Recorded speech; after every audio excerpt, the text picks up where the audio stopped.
Et on passe à toute autre chose. L'extrême droite est-elle en train de gagner la bataille des idées en France? Merci Philippe Corcuff d'être avec nous sur le plateau de TV5 Monde. Vous êtes universitaire, maître de conférences en sciences politiques à Sciences Po Lyon et vous publiez ce livre chez Textuel, La Grande Confusion, un livre somme, plus de 600 pages, sourcé, extrêmement précis aussi dans ses exemples et qui explique, selon vous, comment depuis plusieurs années l'idéologie de l'extrême droite a infusé la société française, mais aussi son personnel et surtout d'ailleurs son personnel politique. Une extrême droite qui impose ses thèmes et ses obsessions sur l'immigration, sur l'islam, sur l'identité nationale ou encore le souverainisme qu'elle impose donc aux autres formations politiques, ce qui mène à ce confusionnisme, comme vous le qualifiez.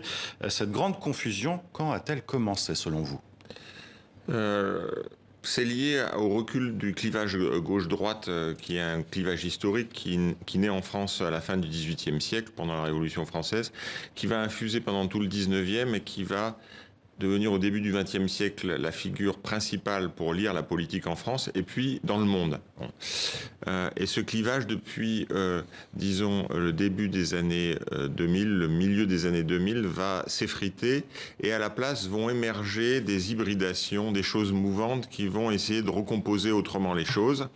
C'est ce que j'appelle le confusionnisme, c'est-à-dire de plus en plus d'interférences dans le vocabulaire utilisé, les postures utilisées entre des thèmes d'extrême droite, de gauche modérée et de gauche radicale. C'est des passerelles idéologiques, de l'espace politique. Des passerelles idéologiques et terminologiques. Quelles sont-elles justement ces passerelles ? Il y a aussi bien l'idée du lien entre immigration et insécurité. Il y a l'idée que l'islam, c'est un problème et le lien entre islamo-conservatisme légaliste et les djihadismes, qui sont à chaque fois des choses différentes. Il y a le ressurgissement de la figure de Rothschild dans le débat public pour l'antisémitisme. Il faut savoir que le fantasme de Rothschild est né comme figure antisémite en 1830 en France et ressurgit périodiquement. Et notamment parce qu'Emmanuel Macron a travaillé pour Rothschild. Ça a ressurgi dans la campagne de 2017 et ça s'est prolongé pendant le mouvement des Gilets jaunes. La gauche, qui devrait constituer un rempart contre l'extrême droite, s'est perdue, selon vous. De quelle manière, à votre avis?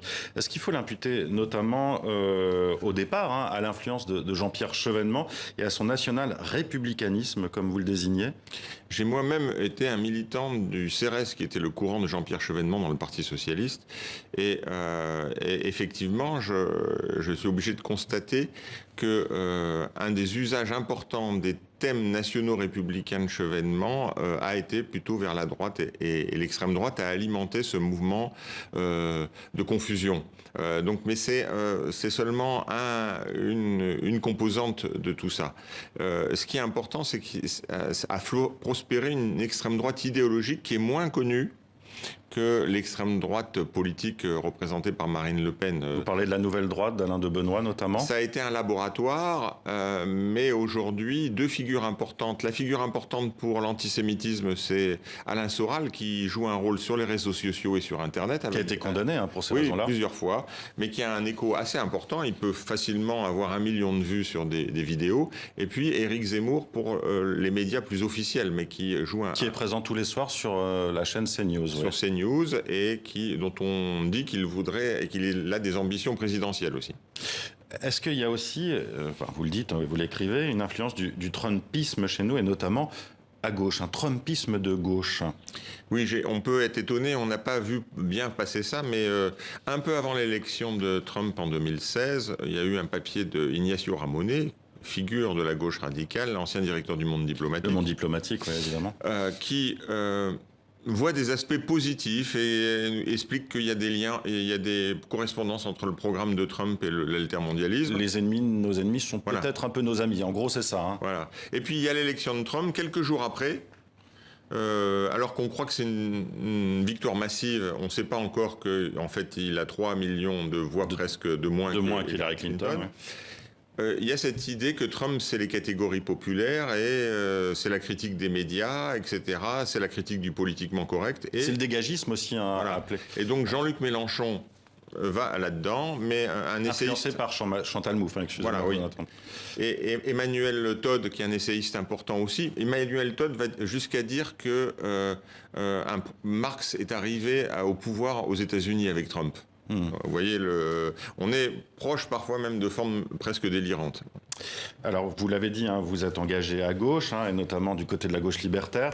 Votre livre se veut une boussole pour une gauche émancipatrice. Comment vous la définissez, cette gauche émancipatrice ? Parce que là, aujourd'hui, on a des gauches aussi qui s'affrontent, hein, et qui ne trouvent pas de biais commun. La gauche est paralysée, les gauches est paralysée et divisée dans le milieu intellectuel comme dans le milieu politique. Ne serait-ce que, par exemple, il y a une partie de la gauche qui va voir le danger de l'islamo-conservatisme et des djihadismes. Il va voir le danger de l'antisémitisme, mais il va nier l'islamophobie. Il y a une autre partie de la gauche, à l'inverse, qui va voir qu'il y a un vrai danger de l'islamophobie, mais qui ne va pas voir le risque islamo-conservateur, ni la question de l'antisémitisme. Donc on a plutôt des gauches qui ne se saisissent pas des enjeux actuels. Quels sont ces enjeux, justement, pour être précis? Quelles pourraient être les lignes qui rassembleraient la gauche? Il faut revenir à l'héritage, bien sûr, l'héritage des Lumières, l'héritage d'une émancipation à la fois individuelle et collective. Ça veut dire qu'il faut réévaluer la question de l'individualité. On a souvent écrasé l'individu au profit du collectif. Il faut penser l'individualité et le commun. Deuxièmement, je me suis aperçu dans tous ces éléments conservateurs et confusionnistes que ce qui joue un rôle, c'est ce que j'appelle l'identitarisme, c'est-à-dire le fait de réduire une personne ou un groupe à une identité principale, négative ou positive, nationale, religieuse, etc. Ce qu'ont critiqué d'ailleurs Stéphane Beau, hein, dernièrement dans leur livre Race et Histoire. Hein. Oui. Ils ont été très critiqués là-dessus par une partie de cette gauche-là aussi. Hein. Oui, ils ont critiqué, mais ils n'ont pas été jusqu'au bout de la critique de l'identitarisme, parce qu'il faut aller jusqu'au fait qu'il y a un identitarisme national républicain qui est partagé par les élites en France. Et donc il ne faut pas simplement critiquer les identitarismes critiques. Et l'importance qu'a pris l'identitarisme me fait qu'il faut insister pour construire la gauche sur la dimension pluriculturelle et hybride des identités, le métissage. Et c'est ça un avenir. C'est pour ça que deux des grands penseurs pour moi, pour une autre gauche, c'est le penseur de l'autre, Emmanuel Lévinas, et le penseur de l'hybridation, Édouard Glissant. On va retenir justement ces deux noms, et pour ceux qui voudraient les lire, voilà, ils peuvent aller chercher leurs livres en bibliothèque ou dans les librairies. Merci à vous d'avoir été avec nous. Je rappelle donc que votre livre, Philippe Corcuff, c'est La Grande Confusion aux éditions Textuelles. Merci à vous d'avoir été avec nous.